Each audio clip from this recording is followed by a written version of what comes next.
السلام علیکم ورحمۃ اللہ وبرکاتہ۔ آج ہر شخص یہ مشاہدہ کر رہا ہے کہ امت مسلمہ پر جو حالات گزر رہے ہیں یہ بڑے ہی ناگفتہ ہیں۔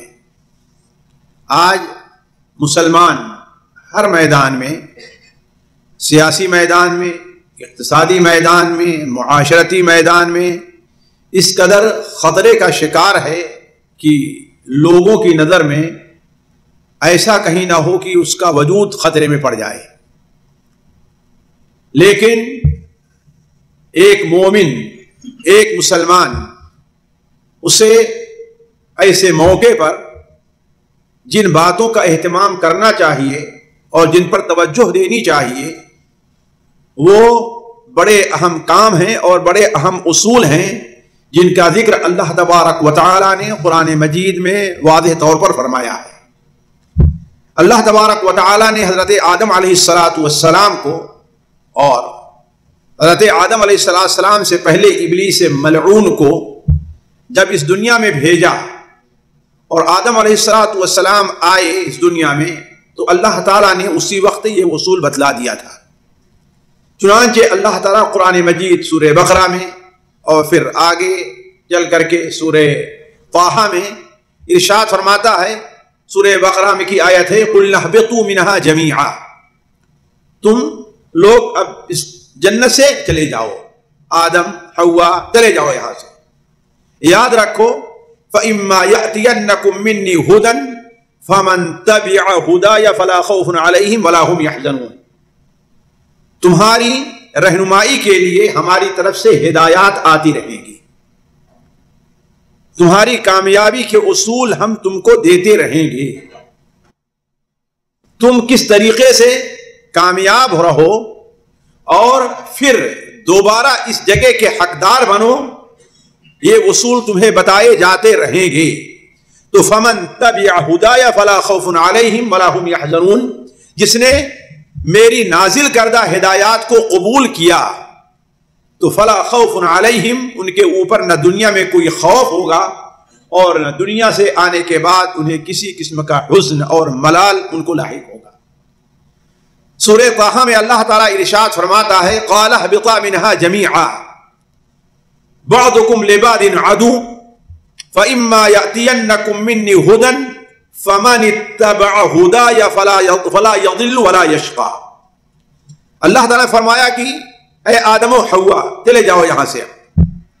یاد رکھو کہ شیطان اور تمہاری یہ دشمنی اب قائم رہے گی، لیکن اسی کے ساتھ ساتھ ہماری طرف سے تم لوگوں تک ہدایات آتی رہے گی۔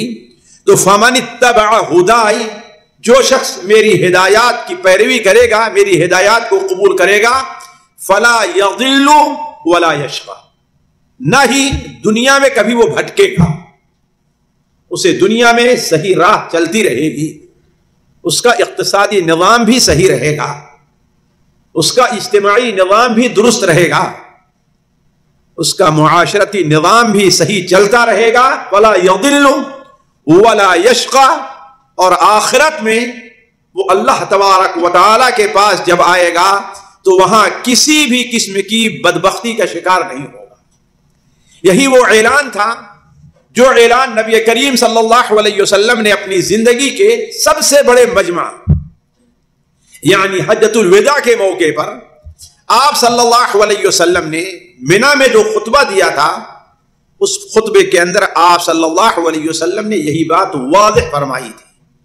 چنانچہ مستدرک حاکم وغیرہ میں حضرت عبداللہ ابن عباس رضی اللہ تعالی عنہما سے مروی ہے کہ آپ صلی اللہ علیہ وسلم نے حجۃ الوداع کے موقع پر جو لوگوں کو خطبہ دیا، اس موقع پر آپ صلی اللہ علیہ وسلم نے ارشاد فرمایا قد یئس الشیطان بأن یعبد بأرضکم، اب اس تمہاری سرزمین میں شیطان کی عبادت دوبارہ کی جائے، شیطان اس سے مایوس ہو چکا ہے، اب وہ یہ سمجھ گیا ہے کہ اس جزیرے عربیہ میں اس کی عبادت نہیں کی جائے گی، لیکن اس بات سے مایوس نہیں ہوا ہے کہ تمہیں ایسے امور میں مبتلا کر دے گا جس کو تم اپنے طور پر تو حقیر سمجھ رہے ہوگے، شیطان اس سے کام لے کر کے تمہیں گمراہ کرنے کی کوشش کرے گا. لہذا فاحذروا، تم لوگ شیطان سے بچتے رہنا. اور آگے آپ نے فرمایا یا ایھا الناس، اے لوگو، میں تمہارے درمیان وہ چیز چھوڑ کر کے جا رہا ہوں، ما ان اعتصمتم به فلن تضلوا بعده ابدا. جب تک تم ہماری تعلیم کو مضبوطی سے تھامے رہو گے تو تم کبھی بھی راستے سے بھٹکو گے نہیں. میری تعلیم دو شکل میں تمہارے پاس موجود ہے، کتاب اللہ کی شکل میں اور تمہارے نبی کی سنت اور حدیثوں کی شکل میں. تو کہنے کا مطلب یہ ہے کہ اللہ کے رسول صلی اللہ علیہ وسلم نے اور آپ سے پہلے اللہ تبارک و تعالی نے اس دنیا کے اندر ہماری سرخروئی، ہماری کامیابی اور ہماری کامرانی کے اصول اللہ تعالیٰ نے بیان کیے ہیں. کن میں؟ کتاب اللہ اور سنت رسول میں. وہ کون سے اصول ہیں جن کو ہمیں اپنانا چاہیے، خصوصاً عصر حاضر میں جبکہ بہت سے لوگوں کے خیالات بدل گئے ہیں. بہت سے لوگ دین کے بارے میں شکوک اور شبہات کے شکار ہو گئے ہیں. بہت سے لوگوں نے اب یہ سمجھ رکھا ہے کہ اسلامی قانون کو نافذ کرنا، اس میں اب ہماری ترقی نہیں ہے، ہماری تنزلی ہے، نعوذ باللہ من ذالک. اسی لیے اپنے کچہریوں میں، اپنی عدالتوں میں، حتیٰ کہ اپنے گھروں تک میں انہوں نے غیر اسلامی نظام اور غیر شرعی قانون کو رواج دے رکھا ہے. آج ایک شخص کی بیٹی کو طلاق ہوتا ہے تو وہ اس کا حل شرعی طور پر علماء اور مفتیوں کے پاس نہیں تلاش کرتا. وہ ان کا حل کہاں تلاش کرتا ہے؟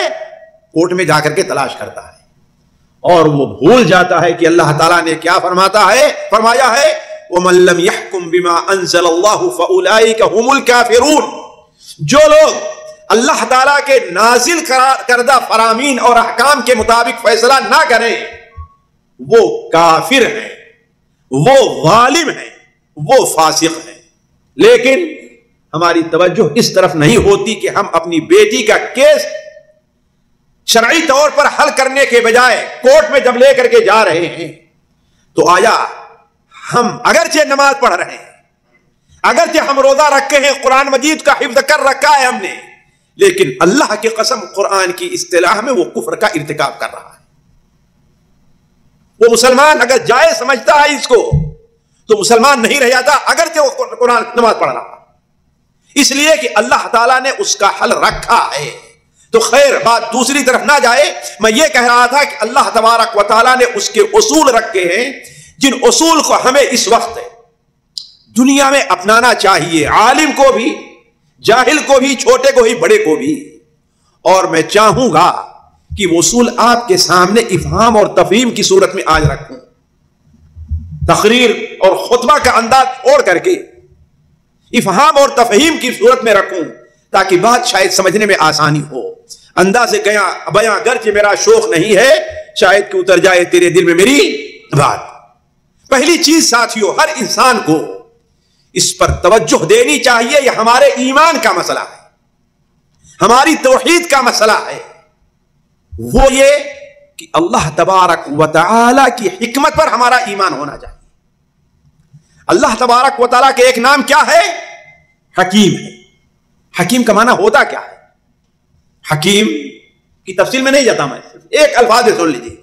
حکیم وہ ذات ہوتی ہے جو اپنے کام کو بڑے ٹھوس اور درست انداز میں انجام دیتی ہے.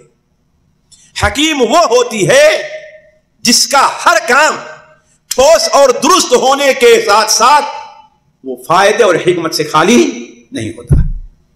یہ اختصار کے ساتھ ہم نے آپ کے سامنے حکیم کا نام بتایا ہے کہ اولاً تو اس کا جو کام ہوتا ہے اس میں لچر پوک کا معاملہ نہیں ہے، وہ بالکل ٹھوس اور درست ہوتا ہے. ایک چیز ٹھوس اور درست ہونے کا معنی یہ نہیں کہ فرض کر دیا گیا آپ کے اوپر، نہیں، اس کام کے اندر کوئی نہ کوئی حکمت اور بہت بڑا فائدہ پوشیدہ رہتا ہے. اللہ تعالیٰ فرماتا ہے فَاعْلَمُوا أَنَّ اللَّهَ عَزِيزٌ حَكِيمٌ.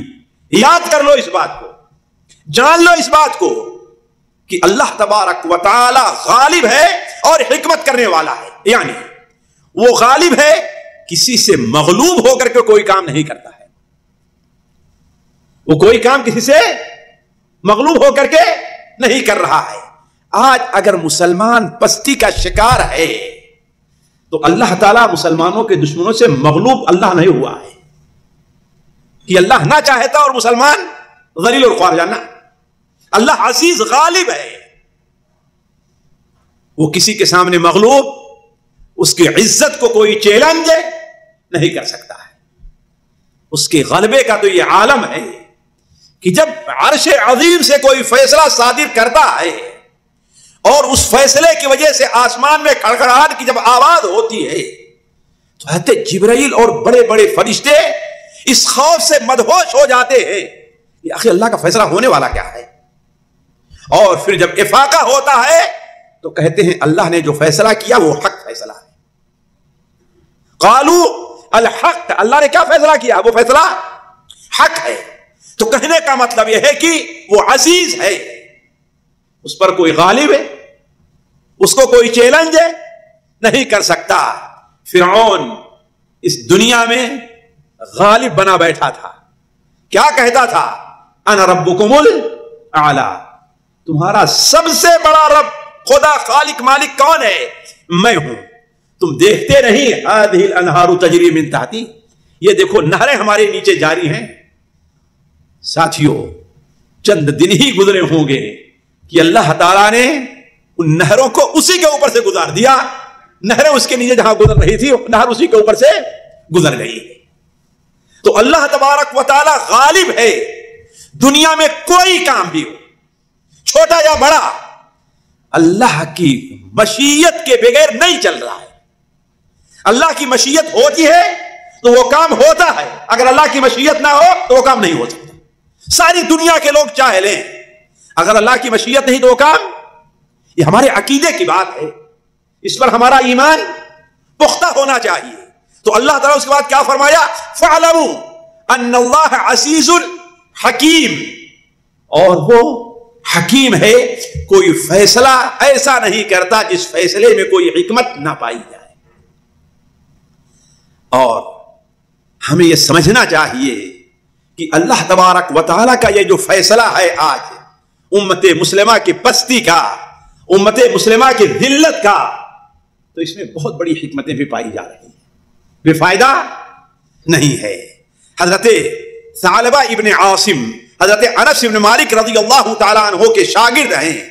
وہ بیان کرتے ہیں کہ حضرت انس بن مالک رضی اللہ تعالیٰ عنہ، یہ حدیث امام احمد حنبل رحمہ اللہ اپنی کتاب مسند احمد میں نقل کرتے ہیں کہ آپ صلی اللہ علیہ وسلم ایک بار ہمارے درمیان بیٹھے ہوئے تھے، تشریف فرما تھے، کہ آپ صلی اللہ علیہ وسلم مسکرائے، اور مسکرائے ہی نہیں بلکہ آپ نے ہنس بھی دیا. فرق سمجھتے ہیں نا مسکرانے اور ہنسنے میں؟ مسکرانے میں انسان کا منہ نہیں کھلتا، صرف ہونٹ کی حرکت ہوتی ہے، اور جب ہنستا ہے تو اس کے ہونٹ کھل جاتے ہیں. یہ فرق ہے مسکرانے اور آپ صلی اللہ علیہ وسلم کی عام عادت مبارکہ یہ تھی کہ آپ مسکراتے تھے، منہ کھول کر کے آپ ہنستے کم تھے. چند جگہیں ہیں جہاں آپ صلی اللہ علیہ وسلم نے منہ کھول کر کے ہنسا ہے. تو آپ صلی اللہ علیہ وسلم مسکرائے اور آپ نے ہنس دیا. اس کے بعد فرمایا عجبت للمؤمن، مجھے مومن کا معاملہ کتنا پسندیدہ ہے، کتنا اچھا لگتا ہے. مومنوں کا معاملہ ہمیں کتنا اچھا لگتا ہے. وہ یہ کیا کہ ان اللہ لا یقضی قضاء الا کان خیر اللہ، اللہ تعالی مومنوں کے بارے میں جو فیصلہ بھی کرتا ہے وہ فیصلہ مومن کے لیے اچھا ہوتا ہے. جی میں ضعیف حدیثیں نہیں بیان کرتا، جو حدیث بھی آپ کے سامنے رکھوں گا وہ حدیث علماء کے تصریح کے مطابق کیا ہوگی؟ صحیح ہوگی. ذرا غور کریں کیا بیان فرمایا کہ اللہ تعالیٰ کا جو فیصلہ بھی ہوتا ہے مومنین کے بارے میں وہ مومنوں کے لیے برا، مومنوں کے لیے کیا ہوتا ہے؟ بہتر ہی ہوتا ہے. اس میں اللہ تعالیٰ خیر ہی رکھتا ہے. ذرا اس کو ایک مثال سے سمجھیے، ایک مثال سے. حضرت عائشہ رضی اللہ تعالی عنہا کا نام تو آپ لوگ جانتے ہیں نا، کون سی؟ نبی صلی اللہ علیہ وسلم کی سب سے پیاری اور محبوب بیوی، سب سے پیاری اور محبوب بیوی، آپ صلی اللہ علیہ وسلم کو آپ سے اتنی محبت تھی کہ آپ فرمایا کرتے تھے کہ اے عائشہ، جب میں یہ سوچ لیتا ہوں کہ جنت میں بھی تم میری بیوی رہو گے تو میرے لیے موت کا معاملہ بڑا ہلکا ہو جاتا ہے۔ آپ سمجھے کہ ذرا کس قدر محبت رہی ہوگی آپ صلی اللہ علیہ وسلم، ذرا سوچیں آپ کہ موت کے بعد کا مرحلہ مجھے کیوں، اس لیے کہ مجھے یہ یقین ہے کہ تم مجھے وہاں بھی ملے گی۔ تو مائی عائشہ رضی اللہ تعالی عنہا جو فضیلت اللہ تعالی نے مائی عائشہ کو دی، وہ فضیلت دنیا کی کسی اس عورت کو اور نہیں ملنے والی ہے کہ اللہ تبارک و تعالی نے 16 سے زیادہ آیتیں حضرت عائشہ کے بارے میں نازل فرمائی ہیں۔ یہ تو شیعوں کی بدبختی ہے، اللہ کی قسم، اللہ کی پھٹکار ہے ان کے اوپر، مار ہے ان کے اوپر کہ مائی عائشہ کو گالی دیتے اور برا بھلا کہتے ہیں۔ اور مائی عائشہ کے بارے میں اللہ کی یہ فضیلت ہے کہ وہ دنیا سے جا چکی ہیں، لیکن ان کے نام اعمال میں نیکیاں، جو شیعہ گالی دے گا تو آپ کے نام نیکی لکھی جائے گی، نہیں لکھی جائے گی، نیکیاں لکھی جا رہی ہیں۔ اللہ تعالیٰ نے یہ چاہا کہ حضرت عائشہ کے نام اعمال کا سلسلہ ختم نہ ہو، چلتا رہے۔ جیسے اللہ تعالیٰ کے نبی کو وَإِنَّ لَكَ لَأَجْرًا غَيْرَ مَمْنُونَ، اے محمد صلی اللہ علیہ وسلم آپ کے لیے وہ اجر ہے جو کبھی ختم ہونے والا نہیں ہے۔ کبھی ختم ہوگا نہیں ہوگا۔ اس دنیا میں جتنے لوگ نماز پڑھ رہے ہیں، جتنے لوگ دعوت کا کام کر رہے ہیں، جتنے لوگ ذکر اور اذکار کر رہے ہیں، جتنے لوگ لوگوں کی خدمت کر رہے ہیں، ان نیکیوں کا اجر جہاں کرنے والے کو مل رہا ہے، اتنا ہی اجر کس کو؟ نبی صلی اللہ علیہ وسلم کو بھی مل رہا ہے۔ کیوں ساتھیو؟ اس لیے کہ یہ کام ہم کس کے بتانے میں کر رہے ہیں؟ جی آپ صلی اللہ علیہ وسلم۔ تو وَإِنَّ لَكَ لَأَجْرًا، اسی طریقے سے اللہ تعالیٰ نے چاہا جب نبی کا اجر ختم ہونے والا نہیں ہے تو اس کی محبوب ترین بیوی کا اجر کیوں ختم ہو؟ لہذا منحوس اور ملعون جماعت کو پیدا کر دیا اللہ تعالیٰ نے کہ وہ اسے گالی دیتے رہے، اس کے نام اعمال میں اضافہ ہوتا رہے۔ یہ مقام حضرت عائشہ رضی اللہ تعالیٰ عنہ کا ہے، یہ مجلس ان کے مقام کے ذکر کی نہیں ہے، ورنہ ہم کہاں اور عائشہ کا مقام کہاں؟ جسے اللہ تعالیٰ اپنا سلام بھیجے کہ عائشہ سے سلام کہہ دو، ذرا سوچیے۔ وہ مائی عائشہ پر زنا کی تہمت لگائی گئی، نعوذ باللہ من ذالک۔ کس کی؟ زنا کی تہمت لگائی گئی۔ اس واقعے سے متعلق اللہ تعالیٰ نے کیا فرمایا ہے؟ ان الذين جاءوا بالافك عصبة منكم لا تحسبوه شرا لكم بل هو خير لكم۔ یہ قرآن کا فیصلہ ہے، میرا کہنا نہیں، ذرا سنیے آپ۔ سورہ نور 18واں پارہ اٹھا کر کے دیکھ لیجیے آپ۔ ان الذين جاءوا بالافك عصبة منكم، تم میں سے ایک جماعت نے جو عائشہ پر تہمت کا معاملہ بیان کیا ہے، ذکر کیا ہے، اس واقعے کو تم اپنے لیے شر اور برائی نہ سمجھو۔ بھلا بتائیے، پورے مدینہ منورہ میں کوہرام مچا ہوا ہے، اللہ کی قسم۔ ہر مسلمان پریشان ہے کہ آخر یہ ہوا تو کیسے ہوا؟ حضرت ابو ایوب انصاری اپنی بیوی ام ایوب کے ساتھ رات میں بستر پر لیٹے ہوئے ہیں اور کہتے ہیں ام ایوب یہ کیا معاملہ ہے؟ کیا تم سمجھتی ہو کہ ایسا ہو سکتا ہے؟ کہا کہ میں اپنے بارے میں سمجھتی ہوں کہ میں یہ کام نہیں کر سکتی، یعنی زنا میں نہیں کر سکتی۔ تو عائشہ جو اللہ کے رسول کی بیوی، ان کے بارے میں کیسے سوچ سکتی ہوں وہ زنا کریں گے؟ ان کے بارے میں کیسے سوچ سکتی ہوں؟ 40 دن گزر گئے، مائی عائشہ بیان کرتی ہے اب میرے اندر رونے کے لیے آنسو نہیں رہ گئے تھے، خشک ہو گئے، آنسو سب رہ گئے تھے۔ لیکن اس سے متعلق اللہ کیا فرماتا ہے؟ لا تحسبوه شرا لکم بل ہوا خیر لکم، اس کو اپنے لیے برا نہ سمجھو تم لوگ، اس میں تمہارے لیے خیر ہی خیر ہے۔ یہ کون کہہ رہا ہے ساتھیوں؟ اللہ تعالیٰ فرما رہا۔ تو معلوم یہ ہوا کہ مومن کے اوپر جو حالات بھی گزرتے ہیں اس میں اللہ تعالیٰ مومن کے لیے خیر رکھتا ہے۔ اسی لیے اللہ نے قرآن مجید میں فرمایا الیس اللہ باحکم الحاکمین، الیس اللہ باحکم الحاکمین، کیا اللہ تعالیٰ تمام فیصلہ کرنے والوں میں سب سے بہتر فیصلہ کرنے والا نہیں ہے؟ تو یہ آج جو فیصلہ اللہ تعالیٰ کا مسلمانوں کی ان حالات پر ہے، وہ فیصلہ بیکار ہے جی، اس میں خیر ہے نا، اسی لیے ہمیں خیر کا پہلو تلاش کرنا چاہیے۔ اب وہ خیر کیا ہے وہ کسی اور مجلس کا حصہ ہے، اس طرف جائیں گے تو بات لمبی ہو جائے گی، لیکن ایک مومن ہونے کے ناطے ہمیں اور آپ کو یقین رکھنا چاہیے۔ لیکن بات ہمارے لوگ سوچ رہے ہوں گے کہ اس میں خیر کیا ہے۔ ایک خیر میں ذکر کر دوں آپ کے سامنے، ایک خیر پر توجہ دے لیں۔ ایک مسلمان ہے جسے مارا گیا، قتل کر دیا گیا، یہ اس کے لیے خیر ہے کہ خیر نہیں ہے؟ اللہ نے اسے شہادت کا مقام دے دیا کہ نہیں دے دیا؟ خیر ہے کہ خیر نہیں اس کے لیے؟ سوچ لیں آپ۔ تو جو بھی ہو مسلمان کے لیے کیا ہے؟ خیر ہی خیر ہے۔ دوسری چیز جس کے اوپر ہمیں توجہ دینی چاہیے، اسی لیے ساتھیو آج ہم تھوڑا سا، کیونکہ یہ تقریباً 40-50 سال مسلمانوں پر ایسے گزرے ہیں جو ان کے لیے عمومی طور پر، بعض علاقے ہیں لیکن عمومی طور پر بہت سکون اور اطمینان کے گزرے ہیں، ورنہ یہ حالت جو آج مسلمانوں پر آئی ہے کوئی نئے نہیں ہیں۔ لوگ سمجھتے ہیں اب مہدی آ جائیں گے، اب قیامت آ جائے گی، اب دجال، اس پر توجہ ہمیں توجہ دینے کی ضرورت نہیں ہے۔ مومن حالات سے نپٹنے کی ہمت کرتا، کوشش کرتا ہے۔ اور بتا دوں، مہدی آ کر کے ایسے کافروں سے نہیں لڑیں گے، پہلے مسلمان مہدی کی آمد کے لیے راستہ ہموار کریں گے، اپنی ایک جماعت ایسی تیار کریں گے، تب ان کے ساتھ جہاد کرنے کے لیے مہدی تشریف لائیں گے دنیا میں۔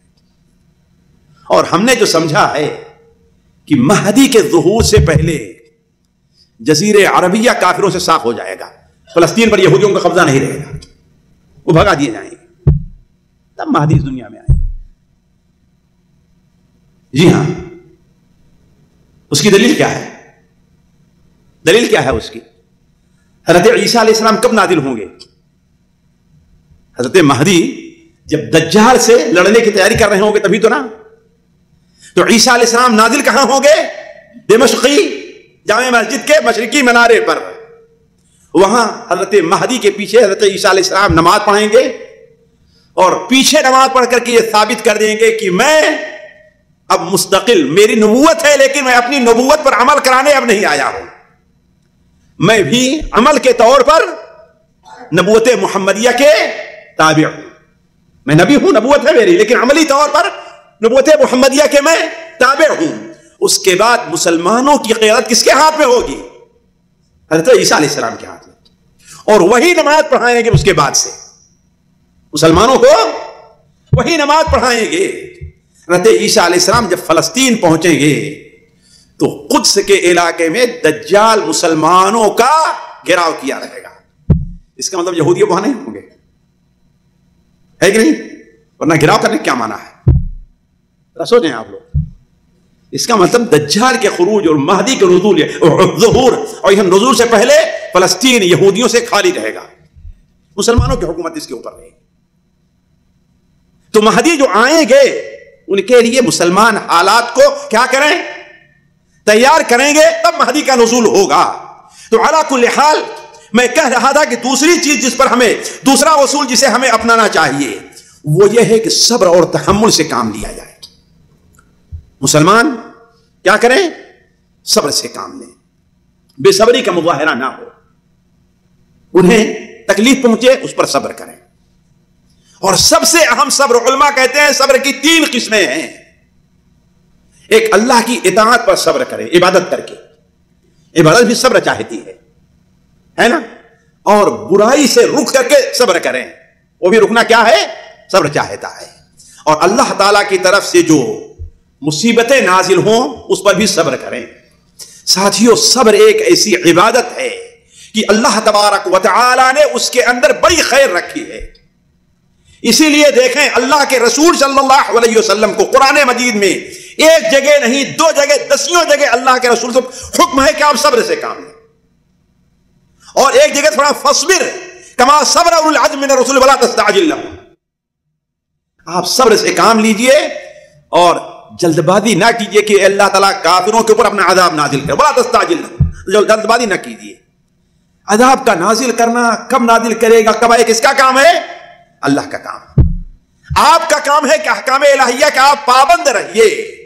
اسی لیے حدیث سے یہ پتا چلتا ہے کہ جو بندہ صبر کا عادی ہوتا ہے اللہ تعالیٰ اس کو وہ نور عطا کرتا ہے کہ مشکل حالات کے اندھیروں میں وہ اپنی راہ پا جاتا ہے. صحیح مسلم شریف میں اللہ کے رسول صلی اللہ علیہ وسلم کا فرمان ہے, ابو مالک اشعری کی روایت ہے, ایک لمبی روایت ہے, اس میں کیا ہے, وَالصَّلَاةُ نُورٌ وَالصَّدَقَةُ بُرْهَانٌ وَالصَّبْرُ ضِيَاءٌ. صلاۃ نور ہے مومن کے لیے جو اللہ تعالیٰ قیامت دن پل صراط پر سے گزرنے کے لیے دے گا. وَالصَّدَقَةُ بُرْهَانٌ, اور صدقہ بندے کے لیے برہان اور دلیل ہے. ایک تو سب سے بڑی دلیل یہ بنے گا کہ حشر کے میدان میں بلکہ اسی دنیا میں اس کی نجات کا سبب بن جاتا ہے. دنیا میں نجات کا سبب بن جاتا ہے. اور بہت سے لوگوں کے لیے یہ مشاہدہ ہے ساتھیوں, صرف کتابی بات نہیں, یہ مشاہدہ ہے کہ اللہ تبارک و تعالی صدقہ سے کس طریقے سے لوگوں پر سے مصیبتوں کو ٹالتا ہے. والصبر ضیاء, اور صبر کیا ہے, روشنی ہے. تو کہنے کا مطلب یہ ہے کہ مسلمانوں کو کیا کرنا چاہیے, صبر سے کام لینا چاہیے. اسی لیے آپ دیکھیں گے کہ اللہ کے رسول صلی اللہ علیہ وسلم نے ارشاد فرمایا کسی بندے کو صبر سے زیادہ وسیع کوئی چیز عطا نہیں کی گئی. آج ہمارے نوجوانوں کا معاملہ کیا ہے, میں تفصیل میں نہیں جانا چاہتا, نوجوانوں کا معاملہ کیا ہے, جلد بازی چاہتے ہیں, بے صبری چاہتے ہیں, اور کوئی بھی کام آ کر کے جلد بازی. جانتے ہیں صبر کا ساتھیوں مشکل حالات کا معاملہ کیا ہے. علماء کہتے ہیں کہ مشکل اور پریشانی کے حالات کا معاملہ یہ ہے کہ سخت بارش ہو رہی ہے. سخت بارش میں اگر بغیر کوئی سوچے سمجھے باہر نکل جائے تو بھیگنا اس کا, لیکن صبر سے کام لے, سنجیدگی سے کام لے, اور کیسے کامیاب ہو اس پر غور کرے تو اپنے کو بچا سکتا ہے. تیسری چیز ساتھیوں, باتیں بہت ہیں لیکن میں اختصار کے ساتھ کام لیتا ہوں, کہ دیکھیے آج مسلمانوں کا بہت بڑا طبقہ پست ہمت ہو چکا ہے, وہ ہمت ہار چکا ہے. وہ یہ سمجھتا ہے کہ اب جو ہے ہمارے حالات بدلنے والے نہیں, اب مسلمانوں کے حالات سدھریں گے نہیں, اب جو ہے مسلمان پس جائیں گے اگر ان کی ہاں میں ہاں نہیں ملاتے ہیں, اگر وائٹ ہاؤس کو سجدہ نہیں کرتے ہیں تو اب مسلمانوں کا مستقبل کیا ہے, خطرے میں. یہ پست ہمتی اللہ تعالیٰ اپنے بندوں کے لیے پسند نہیں کرتا. اسی کو دور کرنے کے لیے, ختم کرنے کے لیے اللہ تبارک و تعالی یہ حالات لے آ رہا ہے کہ ہاں ختم ہو, یہ چیز ختم ہو اور مسلمانوں کے اندر ایک روشنی آنی چاہیے. اسی لیے اللہ تعالیٰ نے غزوہ احد کے بعد اللہ نے جو آیتیں نازل فرمائی, ایک آیت کے اندر اللہ تعالیٰ فرماتا ہے وَكَأَيٍّ مِّن نَّبِيٍّ قَاتَلَ مَعَهُ رِبِّيُّونَ كَثِيرٌ فَمَا وَهَانُوا لِمَا أَصَابَهُمْ فِي سَبِيلِ اللَّهِ وَمَا ضَعُفُوا وَمَا اسْتَكَانُوا وَاللَّهُ يُحِبُّ الصَّابِرِينَ. کتنے ایسے نیک بندے ہیں جنہوں نے اللہ کے نبیوں کے ہمراہ ان کے ساتھ ہو کر کے کافروں سے جہاد کیا ہے, لیکن انہیں تکلیف پہنچی ہے, ہارے ہیں, وہ مصیبتیں آئی ہیں, لیکن اس کے باوجود فما وہنوا, انہوں نے ہمت نہیں ہاری, وما ضعفوا, اور کمزور بھی نہیں پڑے, وما استکانوا, اور دب کر بھی نہیں رہ گئے. اللہ تعالیٰ صبر کرنے والوں کو پسند کرتا ہے. اس کے برخلاف وہ کیا کہتے تھے, وما كان قولهم الا ان قالوا ربنا اغفر لنا ذنوبنا واسرافنا في امرنا وثبت اقدامنا وانصرنا على القوم الكافرين. اے اللہ تبارک و تعالی ہم سے جو گناہ اور غلطی ہو گئی اسے تو معاف کر دے. آپ جانتے ہیں غزوہ خندق کے موقع پر مسلمان کس قدر پریشانی کے شکار تھے, یہاں تک کہ منافق کیا کہنے لگے تھے, یہ ان کو دیکھو, کس کو, محمد صلی اللہ علیہ وسلم کو, یہ ہمیں وعدہ دیتے تھے کہ کیا فارس اور روم کو ہم فتح کریں گے, اور آج صورتحال یہ ہے کہ ہمیں قضاء حاجت کے لیے بھی جاتے ہوئے ڈر لگتا ہے. یہ صورتحال تھی. اس موقع پر ہمارے نبی صلی اللہ علیہ وسلم کا موقف کیا رہا ہے. حضرت برا ابن عازب بیان کرتے ہیں, مسند احمد وغیرہ میں روایت ہے کہ ہم لوگ خندق کو کھود رہے تھے کہ ایک جگہ بڑی مضبوط چٹان آ گئی جو کسی سے ٹوٹ ہی نہیں رہی ہے. آپ صلی اللہ علیہ وسلم نے فرمایا کہ ہاں میں اترتا ہوں, نازل ہوتا ہوں. چنانچہ آپ جو چادر اوڑھے ہوئے تھے آپ نے چادر کو کنارے رکھا, اور آپ صلی اللہ علیہ وسلم نے اپنے وہ کدال لی اور نیچے اتر کر کے آپ صلی اللہ علیہ وسلم نے جو ایک وار کیا ہے, چنگاری اٹھی ہے اور ایک تہائی حصہ اس چٹان کا ٹوٹ گیا ہے. آپ نے بسم اللہ کہہ کے مارا, اور جب چنگاری اڑی تو آپ نے فرمایا اللہ اکبر. ہم نے روم کے سنہرے محلوں کو بھی ہم نے دیکھ لیا ہے ابھی. یعنی مانا کیا ہے؟ تم لوگ وہاں تک پہنچو گے. دوسری بار آپ نے بسم اللہ کیا اور پھر جب دوسری وار کی تو آپ راوی بیان کرتے ہیں پہاڑ چٹان کا دوسرا تہائی حصہ جو ہے وہ ٹوٹ گیا اور آپ نے فرمایا اللہ اکبر، مجھے فارس کے خزانے کی کنجیاں دے دی گئی ہیں. فارس کے خزانے کی کنجیاں، یعنی کیا مطلب ہے؟ فارس کا علاقہ بھی تمہارے قبضے میں آنے والا ہے. پھر تیسری بار آپ نے کہا بسم اللہ اور جب وار کیا ہے تو چٹان کا باقی حصہ بھی وہاں سے ہٹ گیا اور آپ نے فرمایا اللہ اکبر، ہم نے صنعاء یمن کے جو محلات ہیں ان کو بھی ہم نے دیکھ لیا ہے. یعنی کیا معنی ہے؟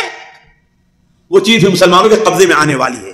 یہ ہے ساتھیوں، نا امید ہمت رہے لیکن نا امید انسانوں کو نہیں ہونا چاہیے. اسی طریقے سے آپ جانتے ہیں کہ مسلمانوں کو اللہ کے رسول صلی اللہ علیہ وسلم نے نا امید ہونے سے منع فرمایا ہے.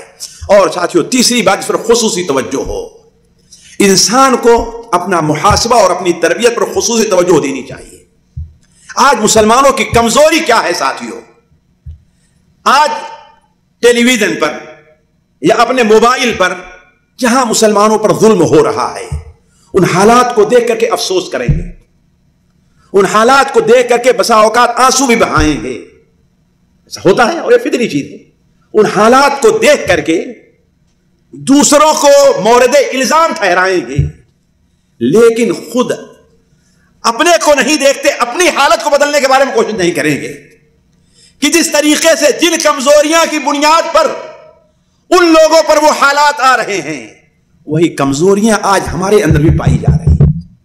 انہوں نے نماز چھوڑا ہے تو ہم نے بھی نماز چھوڑا ہے. ان کا نام صرف مسلمان ہے تو ہمارا نام بھی صرف مسلمان ہے. ہمارے گھر میں اسلامی کوئی کام نہیں ہو رہا. وہ اگر جو ہے اپنے بچوں کے طور پر، اپنے دوست کسی طور پر بے تربیتی کے شکار ہیں تو یہی چیز ہمارے اندر بھی ہونے والی ہے.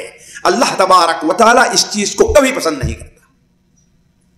اللہ تعالیٰ چاہتا ہے کہ مسلمان اپنے حالات کو بدلے. اسی لیے علماء کہتے ہیں مشکل حالات وہ یونیورسٹی ہے جس یونیورسٹی میں ایسے کمانڈر پیدا ہوتے ہیں جو آگے چل کر کے کامیابی حاصل کرتے ہیں. کوئی بھی قوم آپ ذرا دیکھیں جو صحابہ کرام نبی صلی اللہ علیہ وسلم کے ساتھ جس قدر مشکل حالات میں تھے، بعد میں فوج کی کمانڈری کس نے کی ہے؟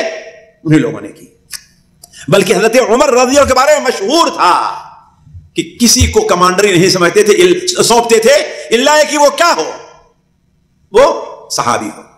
اسی لیے علماء نے، حافظ نے حجر نے یہ قاعدہ لیا ہے کہ حضرت عمر نے اپنے زمانے میں اگر کسی کو فوج کا کمانڈر بنایا ہے تو اس کا مطلب کیا ہے کہ وہ صحابی ہے. یہ اصول حافظ حجر نے رکھا ہے حضرت عمر کے اس کام سے. کیوں؟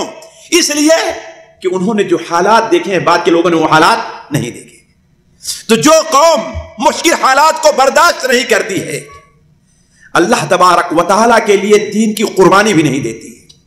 اور بلکہ میں تو قرآن مجید کی روشنی میں یہاں تک کہتا ہوں کہ جو لوگ دنیاوی پریشانیاں برداشت نہیں کرتے وہ دین کے بارے میں پریشانیاں برداشت نہیں کر سکتے. آپ حضرت موسیٰ علیہ السلام کے بعد جو نبی ہوئے ہیں جس کا ذکر سورہ بقرہ کے اندر اللہ تبارک و تعالیٰ نے دوسرے پارہ کے آخر میں فرمایا ہے کہ ان لوگوں نے مطالبہ کیا اپنے نبی سے کہ ہمارے لیے کوئی حاکم، ایک بادشاہ متعین کیجئے جو ہمارے ساتھ ہمیں لے کر کے ظالموں پر حملہ کرے، اس لیے کہ ان لوگوں نے ہمیں اپنے گھروں سے نکالا ہے، ہماری جائیداد پر حملہ کیا ہے. نبی نے کہا کہ مجھے ڈر ہے کہ اگر تمہارے لیے ہم نے کوئی حاکم متعین کر دیا اللہ کے حکم سے اور جب لڑنے کا معاملہ آیا تو پیٹ پھیر کر کے بھاگ کھڑے ہو گئے. ان لوگوں نے کہا ہم بھاگیں گے کیوں؟ آپ دیکھتے نہیں ہماری جائیداد سے، ہمارے گھروں سے، ہماری زمین سے ہم کو بے دخل کر دیا گیا. نبی نے ایک حاکم کو جس کا نام کیا تھا طالوت کو متعین کر دیا. لمبا قصہ ہے، اس کو آپ لوگ پڑھ لیں گے، لیکن جو نقطہ مجھے کہنا ہے طالوت انہیں لے کر کے گزر رہے تھے کہ راستے میں جو جالوت ظالم بادشاہ تھا اس تک پہنچنے کے لیے جس علاقے میں تھا راستے میں ایک نہر پڑتی تھی. یہ نہر اردن ہے یا کون سی نہر ہے واللہ عالم. ایک نہر پڑتی تھی. تو کہا کہ اللہ تبارک و تعالیٰ کا ایک فرمان ہے. وہ کیا ہے کہ اس نہر سے کوئی آدمی پانی نہیں پیے گا, اور اگر کسی کو بہت پیاس تنگ کرے, بہت ہی مجبور ہو جائے, الا من اغترف غرفۃ بیدہ, دونوں ہاتھ سے نہیں, دونوں ہاتھ سے نہیں, ایک ہاتھ سے چلو لے کر اپنی پیاس بجھا لے بطور نہیں پیا. اور اللہ تعالیٰ کا کرنا یہ ہے کہ اللہ نے آزمائش کے طور پر ان کے اوپر پیاس مسلط کر دی. اللہ نے آزمائش کے طور پر ان کے اوپر پیاس مسلط کر دی. اب پیاس کو برداشت نہیں کر سکے الا کہ تھوڑے سے لوگ, وشربوا منہ الا قلیلا منہم, ان میں سے تھوڑے لوگ ایسے بچے, ورنہ سارے لوگ پانی پی گئے. نتیجہ کیا نکلا ساتھیوں؟ جب دشمن کا مقابلہ ہوا تو جن لوگوں نے پیاس پر صبر نہیں کیا تھا وہ میدان چھوڑ کر کے بھاگ کھڑے ہوئے, اور جن لوگوں نے پیاس کو صبر کیا تھا, برداشت کی تھی, وہی لوگ دشمن سے مقابلہ کیے اور دشمن کو ہار ہوئی اور بھاگ کھڑا ہوا دشمن.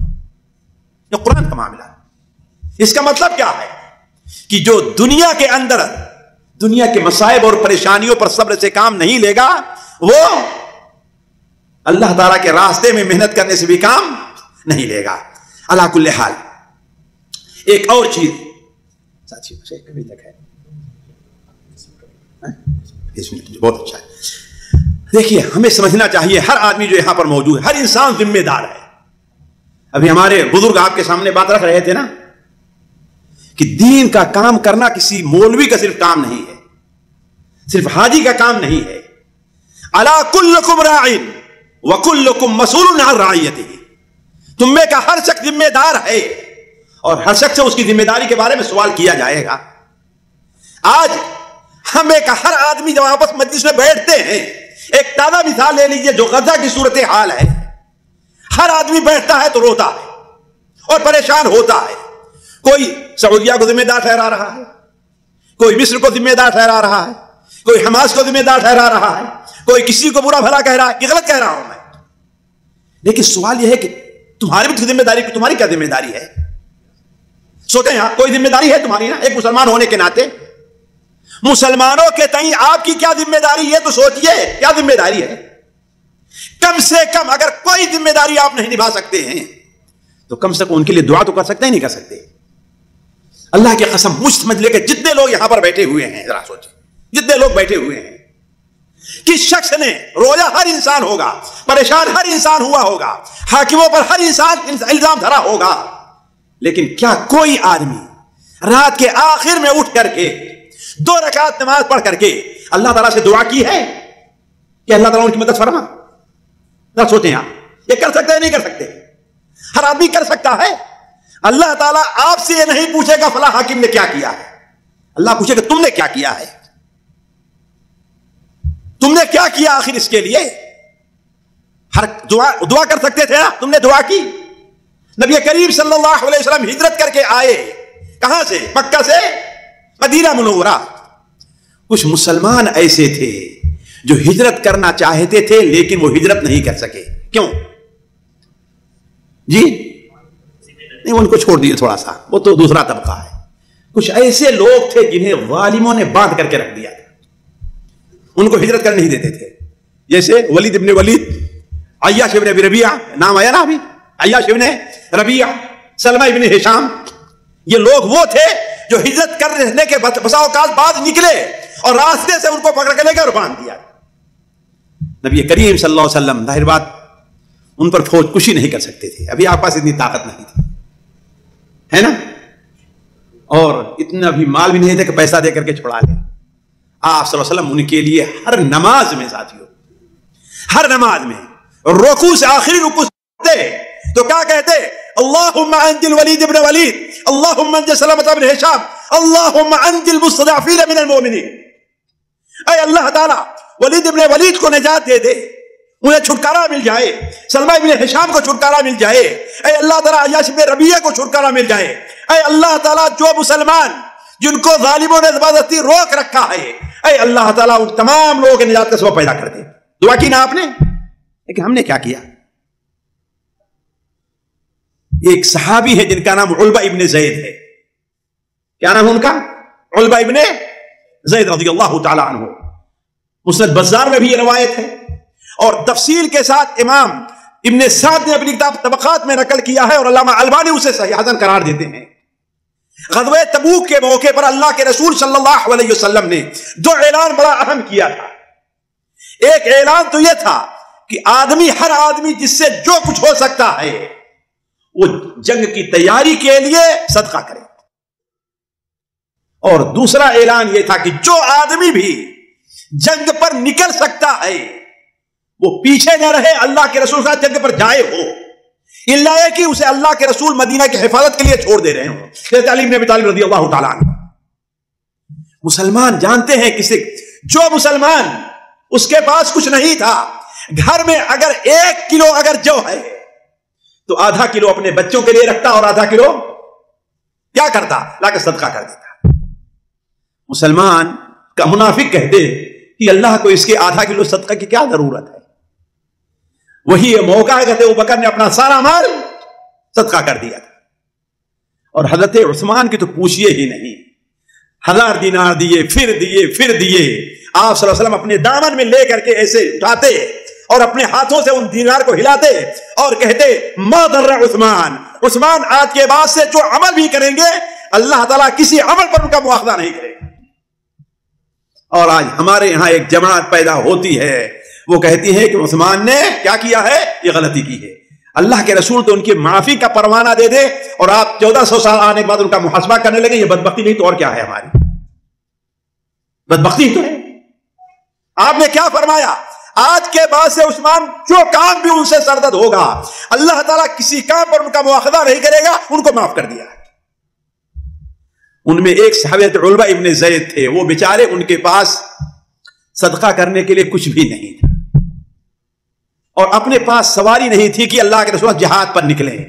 چند ساتھیوں کو لیا اور آپ کی خدمت میں تشریف لے گئے، اور آپ سے عرض کیا کہ اے اللہ کے رسول صلی اللہ علیہ وسلم میرے لیے بھی سواری کا انتظام کر دیجئے، ہم بھی آپ ساتھ جہاد پر جانا چاہتے ہیں۔ آپ نے کہا میرے پاس تمہاری سواری کے لیے کچھ بچا نہیں ہے۔ تو نتیجہ کیا نکلا؟ قرآن مجید میں ہے کہ واپس ہوئے آپ کے پاس سے، اور آنکھوں میں ان کے آنسو تھے، رو رہے تھے کہ ہم اللہ کے ساتھ جہاد پر نہیں جا سکیں، رو رہے تھے۔ واپس آئے تھے علماء ابن زید، علماء نے مورخین نے انہیں بکائین کا لفظ دیا ہے۔ دیکھیں تاریخ کے اندر آپ صحابہ کی تاریخ میں پڑھیے، اس میں لکھا ہوگا کان من البکائین، ان صحابہ میں تھے جو رونے والے تھے۔ یعنی کب روئے تھے؟ وہ غزوہ تبوک کے موقع پر بکائین۔ حضرت علبہ ابن زید آئے، رات میں بیٹھے اپنے بستر، کچھ دیر تک آرام کرنے کے بعد اٹھ گئے، نماز پڑھی، نماز پڑھنے کے بعد سجدے میں، وتر میں، یا نماز کے بعد واللہ عالم اپنے ہاتھوں کو اٹھا لیتے اور کہتے اے اللہ تعالی، آپ کے نبی نے صدقہ کرنے کا حکم دیا، لیکن آپ نے مجھے اتنا مال نہیں دیا ہے کہ میں صدقہ کروں۔ آپ کے نبی نے جہاد پر نکلنے کے لیے اعلان کیا، لیکن میرے پاس سامان جہاد نہیں ہے۔ میں آپ کے نبی کے پاس گیا تو آپ نے اپنی نبی کو بھی اتنی وسعت نہیں دی ہے کہ میرے لیے سواری اور سامان کا انتظام کرے۔ اے اللہ تعالیٰ، آج میرے پاس کچھ بھی نہیں۔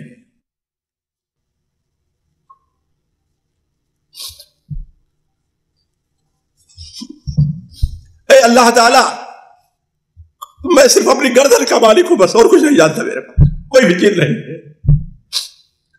صرف اس دنیا میں اپنی گردن کا مالک ہوں، اور میں اپنی گردن کو، اپنی عزت کو تمام مسلمانوں پر صدقہ کر دے رہا ہوں کہ آج سے کوئی مسلمان مجھے کچھ بھی برا کرے میں اس پر کوئی مواخذہ نہیں کروں گا۔ یہ بات کہی اور اپنے ہاتھوں کو نیچے کر لیا۔ صبح کو اللہ کے رسول صلی اللہ علیہ وسلم کی خدمت میں حاضری ہوئی، صحابہ کرام حاضر ہیں، کوئی یہ لے آ رہا ہے، کوئی یہ لے آ رہا ہے، کوئی یہ لے آ رہا ہے، لیکن نبی صلی اللہ علیہ وسلم کچھ اور ہی دیکھ رہے ہیں۔ آخر میں آپ نے فرمایا وہ کون شخص ہے جس نے رات میں اپنی عزت کا صدقہ کیا ہے؟ وہ کون ہے جس نے رات میں اپنی عزت کا صدقہ کیا ہے؟ وہ کون ہے جس نے رات میں اپنی عزت کا صدقہ کیا ہے؟ حضرت علبہ بن زید کنارے بیٹھے، لیکن اٹھنے کی ہمت نہیں پڑ رہی ہے کہ یہ بھی کوئی چیز ہے۔ آخر میں آپ نے کیا فرمایا؟ وہ کون ہے جس نے رات میں اپنی عزت کا صدقہ کیا؟ اللہ نے اس کے صدقہ کو قبول فرمایا ہے، اللہ نے اس کے گناہوں کو معاف کر دیا ہے، وہ کھڑا ہو جائے۔ جب آپ کا حکم ہوا کھڑا ہو جائے تو کوئی اشارہ نہیں تھا، انہیں بلایا اور کہا کہ اللہ تعالیٰ نے تمہارے صدقہ کو ان صدقات میں شمار کیا ہے جو اللہ تعالیٰ کے نزدیک مقبول ہو جائے گا۔ ساتھیو، یہی سوال ہے، ہم علماء ابن زید جیسے تو ہوں، ہم دعا تو کریں اللہ تعالیٰ سے ہاتھ اٹھا کر کے کہ اے اللہ تعالیٰ مظلوم مسلمانوں کی مدد کر، اور یاد رکھیے چاہے جتنا چیخ لے، چاہے جتنا چلا لے، دوسروں پر جتنا آپ جو ہے الزام لگا لیں، قیامت کے دن اللہ تعالیٰ آپ سے سوال کرے گا کہ تم مسلمانوں مدد دعا سے کرتا ہے، تم نے دعا کیوں نہیں کی ہے؟ آپ سے سوال ہوگا۔ تو ہر شخص اپنی ذمہ داری کو محسوس کرے۔ اللہ تعالیٰ فرماتا ہے وَقُلِ اعْمَلُوا فَسَيَرَى اللَّهُ عَمَلَكُمْ وَرَسُولُهُ وَالْمُؤْمِنُونَ وَسَتُرَدُّونَ إِلَىٰ عَالِمِ الْغَيْبِ وَالشَّهَادَةِ وَيُنَبِّئُكُم بِمَا كُنتُمْ تَعْمَلُونَ۔ اے لوگو، عمل کرو، کچھ نہ کچھ کر کے دکھاؤ۔ یاد رکھو جو کچھ یہاں پر کر رہے ہو یہ تمہارے عمل اللہ تعالیٰ بھی دیکھ رہا ہے، اس کے رسول بھی اور مومنین بھی دیکھ رہے ہیں تم کیا کر رہے ہو۔ اور یہ بھی یاد رکھو ایک وقت آئے گا کہ تمہیں اللہ کے پاس واپس جانا ہے، اور جو کچھ اس دنیا میں تم نے عمل کیا ہے اس کا بدلہ اللہ تعالیٰ کے ہاں تمہیں ملنے والا ہے۔ اس کا وہ سوال اللہ تعالیٰ کرے گا، تو اللہ تعالیٰ ہمارے ہر عمل کا سوال کرے گا۔ اور آخری چیز ساتھیوں کہ ہم اللہ کی طرف رجوع کریں اور اس کی پناہ اور اس کا سہارا لیں، یعنی توبہ کے ذریعے۔ یہ موضوع بڑا لمبا ہے ساتھیوں۔ توبہ کے ذریعے، عبادات کے ذریعے، گناہوں سے پرہیز کر کے آج ہم کتنا شور کرتے ہیں، لیکن کیا ہمارے جو حالات آئے ہیں، ہمیں کا جو بے نمازی ہے وہ نمازی بن گیا؟ ذرا سوچیں آپ، جو بے نمازی ہے نمازی بنا وہ؟ جو زکات دے تو اس نے زکات دینی شروع کر دی؟ ذرا سوچیں، جو عبادت کوئی اس میں عبادت کرنا شروع کیا اس نے، جو گناہ کرتا تھا ان گناہوں سے پرہیز کیا، تو کیا کیا ہے؟ اسی طرح صدقہ اور خیرات کر کے۔ ساتھیوں، صدقہ اور خیرات کوئی معمولی چیز نہیں ہے۔ صدقہ سے اللہ تعالیٰ بڑی بڑی بلائیں اور مصیبتیں ڈالتا ہے۔ بلکہ یاد آ گئی مجھے بات، تو آپ لوگوں کے سامنے یہ بات رکھ دوں۔ امام ابن ابی شیبہ رحمہ اللہ اپنی کتاب مصنف ابی شیبہ میں صحیح سند کے ساتھ نقل کرتے ہیں کہ حضرت ابو موسیٰ اشعری رضی اللہ تعالی عنہ کی جب انتقال کا وقت ہوا تو انہوں نے اپنے بیٹوں سے کہا یا بنی اذکروا صاحب الرغیف، یا بنی اذکروا صاحب الرغیف، اے بیٹو روٹی والے کا قصہ یاد کرو۔ یہ کہنا تھا ان کو، بے ہوشی طاری ہو گئی، پھر غیبوبہ میں چلے گئے، پھر ہوش آیا، کہا یا بنی اذکروا صاحب الرغیف، اے بیٹو روٹی والے کا قصہ یاد کرو۔ کہا ابو جان روٹی والے کا قصہ کیا ہے؟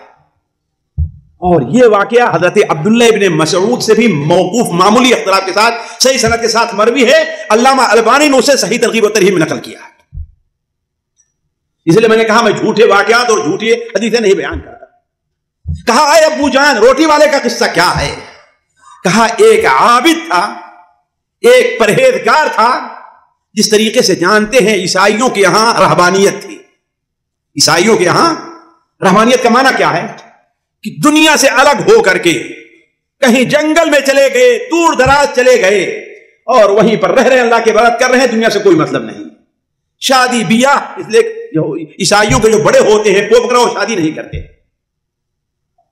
تو ہوتا یہ تھا کہ وہ جنگل میں کہیں جا کر اپنا ایک گھر بناتے تھے، اور گھر جو بنتا تھا وہ اوپر کا حصہ، نیچے کوئی سیڑھی نہیں رہا کرتی تھی، یا تو رسی رہتی تھی یا سیڑھی اس سے چڑھے اوپر چڑھ گئے اور رسی کو کھینچ لیا اور سیڑھی کو اوپر کھینچ لیا تاکہ کوئی دوسرا آ نہ سکے ان تک پہنچ، اور وہی بات کیا کرتے تھے۔ کہا اس طریقے سے ایک شخص نے 60 سال یا 70 سال تک اللہ کی عبادت کی ہے۔ کتنا؟ یہ 60 سال، وہ روٹی والا قصہ جو ہے۔ اس کے بعد وہ سال میں ایک بار نیچے آتا تھا، بس کب؟ ایک بار سال میں، اور شہر آتا تھا، اپنے خاص رشتہ داروں سے ملاقات کرتا اور اپنے لیے جو سامان ہوتے سامان لے کر کے واپس چلا جاتا۔ ایک بار 60 سال عبادت کرنے کے بعد آ رہا تھا کہ راستے میں تنہائی ہوئی اور وہاں پر اس سے کوئی فاحشہ عورت مل گئی، اور شیطان درمیان میں آ گیا، درمیان میں شیطان آ گیا اور دونوں میں غلط تعلق قائم ہو گیا، اور 6 دن یا 7 دن تک یہ تعلق رہا ہے۔ پھر اس نے سوچا کہ آخر ہم نے یہ کیا کیا, ہمیں کیوں نہیں کرنا چاہیے, ہمیں نہیں کرنا چاہیے, کیا کیا ہے ہم نے. بڑا شرمندہ ہوا اور نکل کھڑا ہوا وہاں سے. حضرت ابو موسیٰ اشعری کی روایت میں کہ وہ پیدل چل رہا تھا اور ہر قدم پر 2 رکعت نماز پڑھتا, پھر آگے بڑھتا بغیر کچھ کھائے پیے ہوئے, یہاں تک کہ کئی دن گزر گئے. اور آگے جب کسی جنگل میں پہنچا تو کیا دیکھتا ہے کہ وہاں پر 12 فقیر بیٹھے ہوئے ہیں. اتنا 12 فقیر بیٹھے ہیں, اور جہاں فقیر ہیں اس سے آگے تھوڑا سا ہٹ کر کے کسی راہب کا وہاں پر کٹیا ہے. وہ راہب ان 12 فقیروں کو روزانہ 1-1 روٹی شام کو دیتا تھا. کتنا؟ 1-1 روٹی دیتا تھا. تو یہ گیا اور انہیں میں جا کر کے پڑ گیا کہ نہیں 12 فقیروں میں. اب کتنے ہو گئے جی؟ 13 ہو گئے. شام کو اس راہب کی طرف سے عبادت گزار جو روٹی لے کر کے آیا, کتنی روٹی لایا ہے؟ اب 12 روٹی لایا ہے. لہذا تقسیم کرنے لگا تو 1 روٹی اس کو بھی دے دیا, 1 روٹی اس کو دے دیا, تو آخر میں ایک شخص بچ گیا, اس کو روٹی نہیں ملی. روزانہ اس کو روٹی ملتی تھی, آج نہیں ملی. اس سے لڑنے لگا ہماری روٹی کہاں ہے؟ کہتا بھائی دیکھو مجھے جتنا روٹی ملی ہے وہ سب تقسیم, دیکھو ہم نے ایک بھی چھپایا نہیں, اور جتنی روٹی روزانہ لاتا ہوں اتنی روٹی آج بھی میں لایا تھا. اب اللہ تعالیٰ کوئی چیز کرنا چاہتا ہے تو یہی صورتحال ہوتی ہے, بھلا دیتا ہے. آپ لوگ دیکھیں بسا اوقات ہماری کوئی چیز غائب رہتی, سامنے میز پر پڑی ہوئی ہے, ہم ڈھونڈتے رہیں کہ چاروں طرف ہم کو نہیں ملتی. ایسا ہوتا ہے نا, بعد میں تعجب ہوگا کہ یہی سامنے ہے اور ہم بھول گئے, ہمیں مل کیوں نہیں رہی. یہ اللہ تعالیٰ کی قدرت ہے, اللہ کے. تو اللہ نے ان کے ذہن میں یہ بات نہیں ڈالی کہیں تم 13 تو نہیں ہو, آج گننا شروع کر دیتا 1 2 3 4 13 ہو جاتے نا, مسئلہ حل ہو جاتا. لیکن نہیں, اس نے گننا شروع کیا, کہا ہر آدمی دیکھے اسے 1 روٹی ملی, 1 2 روٹی, کسی کو 2 روٹی تو نہیں دے دیا ہم نے. تو اب گننا شروع کیا, ہر ایک کے پاس 1 روٹی ہے. اب وہ پھر آخر میں بھیڑ گیا اس سے. جانتے بعض فقیر ہوتے ہیں کہ بڑے لاگو ہوتے اور پیچھا نہیں چھوڑتے ہیں کہ روزانہ آج کیوں نہیں مل رہی ہے. یہاں تک کہ دونوں میں بات آگے بڑھنے لگی, خطرہ ہوا کہ مار پیٹ ہو جائے گی.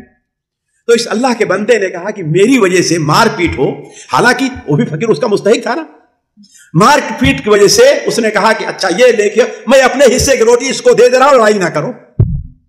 اور بھوک سے اس کا انتقال ہو گیا, بھوک سے اس کا انتقال ہو گیا.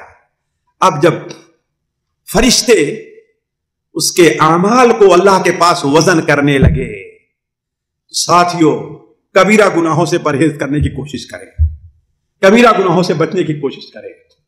60 سال کی عبادت ایک پلے میں رکھی گئی ہے, اور 6 دن کا زنا, یا 70 سال کی عبادت اور 7 دن کا زنا ایک پلے میں رکھا گیا ہے, تو گناہ کا پلہ بھاری ہو گیا ہے.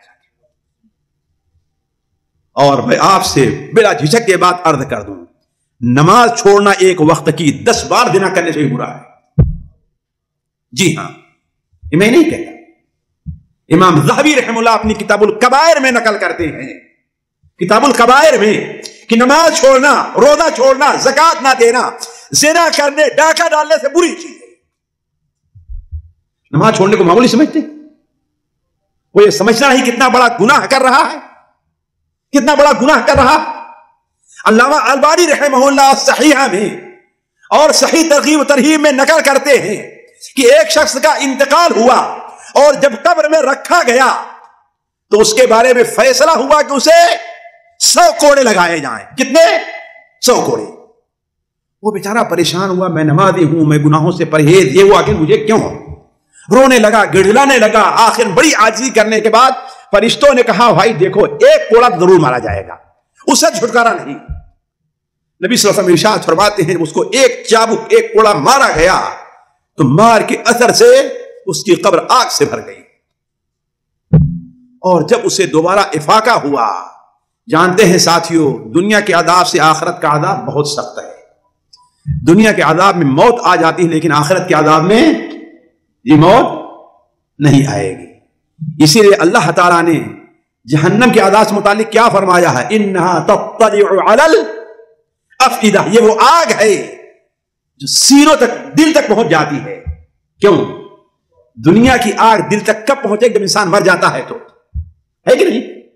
دل کو جلانے سے پہلے پہلے انسان ختم ہو جاتا ہے. لیکن آخرت کی آگ ذرا سوچیں آپ, انسان مرے گا بھی نہیں اور دل تک پہنچ جائے گی. انہا تطلع علی الافئدہ. تو آخرت کا عذاب دنیا کے عذاب کے مقابلے میں بہت بھاری، بہت سخت ہے. جب ایک کوڑا اس کو مارا گیا تو اس کی قبر آگ سے بھر گئی. جب افاقہ ہوتا ہے تو وہ کہتا ہے ذرا یہ تو بتاؤ کہ آپ نے مجھے کوڑا جو مارا ہے یا کہ کس جرم میں، میرا گناہ کیا ہے؟ تو فرشتوں نے کہا، اور دونوں ہمارے حالات سے موافقت رکھتے اس کے گناہ. تمہارا 2 گناہ تھا. ایک گناہ تو یہ کہ تم نے اپنی زندگی میں ایک نماز بغیر وضو کے پڑھی ہے. ساتھیوں، وہ آدمی جو نماز سرے سے پڑھتا ہی نہیں ہے، لاپرواہی اس نے کی اور ایک نماز بغیر وضو کے پڑھ لیا.